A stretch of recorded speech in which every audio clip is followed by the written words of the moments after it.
আমাৰ সংগ্ৰাম চলিছে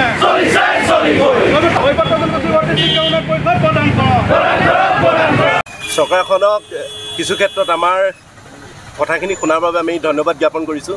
এইকাৰণে ধন্যবাদ জ্ঞাপন কৰিছোঁ কৈবৰ্ত জনগোষ্ঠীৰ অন্যতম ৰজা আমাৰ গৌৰৱ কৈবৰ্ত জনগোষ্ঠী মহাৰাজ পৃথু নামত তেখেতে যি উৰণীয়া সেতু নামাকৰণ কৰিছে, এই ক্ষেত্ৰত আমি তেখেতলোকক ধন্যবাদ জ্ঞাপন কৰিছোঁ। কিন্তু ধন্যবাদ জ্ঞাপন কৰাৰ ক্ষেত্ৰত এইটো কথাই নহয় যে তেওঁলোকে আমাৰ কৈবৰ্ত জনগোষ্ঠীৰ যিসমূহ সমস্যা আছে এই সমস্যাসমূহ সমাধানৰ ক্ষেত্ৰত তেখেতসকলে আজিলৈকে আমি 14টা বছৰে অতিক্ৰম কৰি গ'লোঁ। 14টা বছৰত তেখেতসকলে আলোচনাৰ নামত আলোচনা কৰি আমাক সময়খিনি অতিবাহিত কৰি গৈ আছে।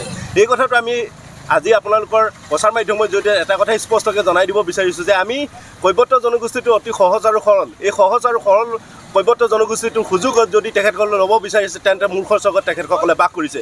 এটা কথা স্পষ্টকৈ আমি জনাই দিব বিচাৰিছোঁ, যদিহে আমাৰ দাবীসমূহ তেখেতসকলে পূৰণ নকৰে তেনেহ'লে অনাগত সময়ত অসমত আমি এক তীব্ৰ আন্দোলন গঢ়ি তোলাৰ ক্ষেত্ৰত আমি ভূমিকা ল'ম। আৰু এটা কথা আপোনালোকৰ প্ৰচাৰ মাধ্যমৰ জৰিয়তে জনাই দিছোঁ যে কেওটসকলক তেখেতসকলে যি চৰকাৰে ৰাজনৈতিক পাক চক্ৰত ভৰাই তেখেতসকলে আমাৰ কৈবৰ্ত জনগোষ্ঠী হিচাপে মৰ্যাদা দিবলৈ বিচাৰিছে, তেখেতসকলক আমি এই কথাটো কোনো ক্ষেত্ৰত মানি ল'ব নোৱাৰোঁ। আৰু আমি এটা কথাই কৈ আছোঁ যে তেখেতসকলৰ যি সামাজিক অৰ্থনৈতিক ৰাজনৈতিক দিশসমূহ পৰ্যালোচনা নকৰাকৈ এটা জাতিক তেখেতসকলে কেনেকৈ অনুসূচিত জাতিক অন্তৰ্ভুক্ত কৰিব পাৰে এই কথাখিনি তেখেতসকলে আমাক স্পষ্টকৈ ক'ব পৰা নাই। আমি যেতিয়ালৈকে আমাৰ এই সংগ্ৰাম চলি যাব তেতিয়ালৈকে তেওঁসকলক তেখেতসকলে অনুসূচিত জাতিৰ মৰ্যাদা প্ৰদান নকৰে তেতিয়ালৈকে আমাৰ এই সংগ্ৰাম অব্যাহত থাকিব। আৰু আমি আজি কৈবৰ্ত যুৱ ছাত্ৰ সন্মিলনে এই কাৰ্যসূচী আৰম্ভ কৰিছোঁ। অহাকালিলৈ আমাৰ লখিমপুৰ, ধেমাজি, ডিব্ৰুগড়, তিনিচুকীয়া, মাজুলী, যোৰহাট, সুদূৰ আমি উজনি অসমৰ স্তব্ধ কৰি দিয়া এটা পৰিকল্পনা কৰিছোঁ। আমি প্ৰচাৰ মাধ্যমৰ জৰিয়তে সমগ্ৰ কৈবৰ্ত প্ৰাণ ৰাইজসকলক অনুৰোধ জনাইছোঁ, আহক আমাৰ এই সংগ্ৰামখনত সকলোৱে চামিল হৈ আমাৰ যি যাত্ৰা এই যাত্ৰাটো ঐক্যবদ্ধভাৱে ৰক্ষা কৰাৰ ক্ষেত্ৰত সহযোগিতা আগবঢ়াব। সদৌ অসম কৈবৰ্ত যুৱ ছাত্ৰ সন্মিলনে জন্মলগ্নৰ পৰা আমাৰ কৈবৰ্ত জনগোষ্ঠীৰ যি সামগ্ৰিক সমস্যা মৌলিক সমস্যাসমূহ আমি দাবী জনাই আহিছোঁ। বিভিন্ন সময়ত চৰকাৰক আমি স্মাৰকপত্ৰৰ লগতে গণতান্ত্ৰিক কাৰ্যসূচী আমি হাতত লৈ আমাৰ যিসমূহ দাবী আছে, আমাৰ মূল দাবী হৈছে অসমৰ কৈবৰ্ত জনগোষ্ঠীৰ লোকসকলক উন্নয়ন পৰিষদ দিয়াৰ ক্ষেত্ৰত আমি দাবী জনাই আহিছোঁ। শেহতীয়াকৈ আমি দেখিবলৈ পালোঁ যে অসমৰ সৰু বৰ 40টা জাতি জনগোষ্ঠীক বৰ্তমানৰ চৰকাৰখনে শাসনাধিষ্ঠ চৰকাৰখনে সৰু বৰ জাতি জনগোষ্ঠীক তেওঁলোকে উন্নয়ন পৰিষদ বা স্বায়ত্ব শাসন দি তেওঁলোকে উন্নয়নৰ ক্ষেত্ৰত যিখিনি ভূমিকা গ্ৰহণ কৰিছে সেই ভূমিকাক আমি আদৰণি জনাইছোঁ। কিন্তু আমাৰ অসমৰ আজি প্ৰায় 15 লক্ষাধিক অসমৰ কৈবৰ্ত জনগোষ্ঠীৰ লোকসকল আছে। এই লোকসকলক সদায় কি ভোট বেংক হিচাপে তেওঁলোকে কি ব্যৱহাৰ কৰি আহিব নেকি? আমাৰ সাংবিধানিকভাৱে পাবলগীয়া অধিকাৰ আজি কৈবৰ্ত জনগোষ্ঠীৰ লোকসকলে সাংবিধানিকভাৱে পাবলগীয়া অধিকাৰ আজি উন্নয়ন পৰিষদ তেওঁলোকে দিয়াৰ ক্ষেত্ৰত যি ভূমিকা গ্ৰহণ কৰিব লাগিছিলে সেই ভূমিকা আজিলৈকে কিন্তু গ্ৰহণ কৰা আমি দেখা পোৱা নগ'ল।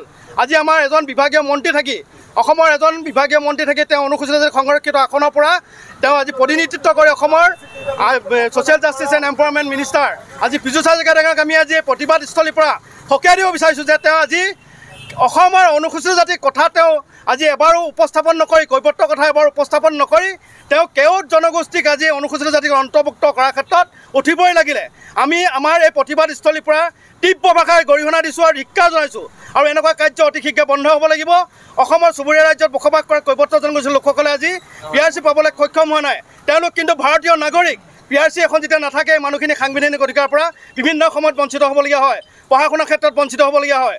অসমত বসবাস কৰা আজি কৈবৰ্ত জনগোষ্ঠীৰ লোকসকলৰ 80% মানুহৰ কিন্তু আজি ভূমিপট্টা পাবলৈ কিন্তু আজি সক্ষম হোৱা নাই। এই লোকসকলক কেতিয়া ভূমিপট্টা প্ৰদান কৰিব? চৰকাৰে যি পদক্ষেপ গ্ৰহণ কৰিছে শেহতীয়াকৈ আজি ভূমিপট্টাৰ আজি যিসকল সন্দেহজনক লোকক তেওঁলোকক যি আজি উচ্ছেদ কৰাৰ ব্যৱস্থা গ্ৰহণ কৰিছে আমি আদৰণি জনাইছোঁ। সেই লোকসকলৰ যিখিনি মুক্ত মাটিখিনিত যদি আমাৰ মানুহখিনিক যদি সংস্থাপিত কৰিলে হ'লে আমি অন্ততঃ ভাল পালোঁ হ'লে। আজি প্ৰায় সংখ্যক মানুহে আজি ভূমিপট্টা পাবলৈ সক্ষম হোৱা নাই। যেতিয়া এজন মানুহৰ ভূমিপট্টা নাথাকে বিভিন্ন ধৰণৰ চৰকাৰী সা সুবিধাৰ পৰা বঞ্চিত হ'বলগীয়া হয়, পদে পদে বঞ্চিত হ'বলগীয়া হয়। আমি এতিয়াও আহ্বান জনাম যাতে আমাৰ মানুহখিনি আজি এইটো আমাৰ আৰম্ভণি, আজি আৰম্ভণি যাতে আমি অসমৰ বিভিন্ন ক্ষেত্ৰত যাতে আমি ৰাজপথ কঁপাই তুলিবলগীয়া পৰ্যায় নহয়, আজি আমাৰ মানুহে যাতে ৰাজপথত আহি আন্দোলন কৰিবলগীয়া পৰ্যায় নহয়। আমি অসমৰ মুখ্যমন্ত্ৰীক আহ্বান জনাম, অনুৰোধ জনাম যাতে তেওঁলোকে অসমৰ কৈবৰ্ত জনগোষ্ঠীক এই যি পাবলগীয়া অধিকাৰ সাংবিধানিক অধিকাৰ উন্নয়ন পৰিষদৰ লগতে আমাৰ ভূমি অধিকাৰ আজি PRC আমাৰ ছাত্ৰ ছাত্ৰীসকলে বিভিন্ন ক্ষেত্ৰত বঞ্চিত হ'বলগীয়া আছে। অৰুণাচলৰ ছাত্ৰ ছাত্ৰীসকলে আজি আমাৰ মানুহখিনি আজি পঢ়া শুনাৰ ক্ষেত্ৰত বহুত বঞ্চিত হ'বলগীয়া আমাৰ ছাত্ৰ ছাত্ৰীসকলে স্পেচিয়েল কোটা আজি অসমৰ কৈবৰ্ত জনগোষ্ঠীৰ লোকসকলক দিব লাগিব। 16টা উপজাতিৰ ভিতৰত যদি আজি থাকি অনুসূচিত গণতিত থাকি অসমৰ কৈবৰ্ত জনগোষ্ঠীৰ লোকসকল আটাইতকৈ বেছি বঞ্চিত হৈছে। সেইকাৰণে আপোনালোকৰ প্ৰচাৰ মাধ্যমৰ জৰিয়তে শেষ কৰাৰ কাৰণে অসমৰ মুখ্যমন্ত্ৰী মহোদয়ক আমি আহ্বান জনাইছোঁ যাতে অসমৰ কৈবৰ্ত জনগোষ্ঠীৰ লোকসকলক উন্নয়ন পৰিষদ আৰু ভূমি অধিকাৰৰ কাৰণে ভূমিপট্টা আৰু PRC অৰুণাচলৰ মানুহখিনিক PRC দিয়ক আৰু শিক্ষাৰ ক্ষেত্ৰত এটা জাতি যদি শিক্ষা নাথাকে বিভিন্ন ক্ষেত্ৰত কিন্তু বঞ্চিত হ'বলগীয়া হয় সেইটো কাৰণে শিক্ষাৰ ক্ষেত্ৰত আগবাঢ়ি যাবলগীয়া হ'লে আমাক স্পেচিয়েল কোটা দিয়ক 5%। অসমৰ বিভিন্ন জাতি জনগোষ্ঠীক আমি দেখিবলৈ পাইছোঁ OBC কেটেগৰীত থাকি কেনে সেই মানুহখিনিয়ে স্পেচিয়েল কোটা পাইছে পঢ়া শুনাৰ ক্ষেত্ৰত। অসমৰ কৈৱৰ্ত জনগোষ্ঠীয়েও স্পেচিয়েল কোটা পাব লাগিব। অসমৰ মুখ্যমন্ত্ৰী মহোদয়ৰ লগতে পীযুষ হাজৰিকাক আমি অনুৰোধ জনাইছোঁ। ধন্যবাদ। আৰু লগতে আমি দাবী জনাইছোঁ যে অসমৰ প্ৰতিটো জিলাতে সাংস্কৃতিক কেন্দ্ৰ হিচাপে সতী ৰাধিকা সাংস্কৃতিক কেন্দ্ৰ হিচাপে আমাক এটা শিক্ষা ল'ৰা ছোৱালীসকলৰ উত্তৰণৰ কাৰণে ষ্টুডেণ্টৰ উত্তৰণৰ কাৰণে এটা একোটাকৈ আমাৰ সাংস্কৃতিক কেন্দ্ৰ আমাক গঢ়াৰ ব্যৱস্থা কৰিব লাগে।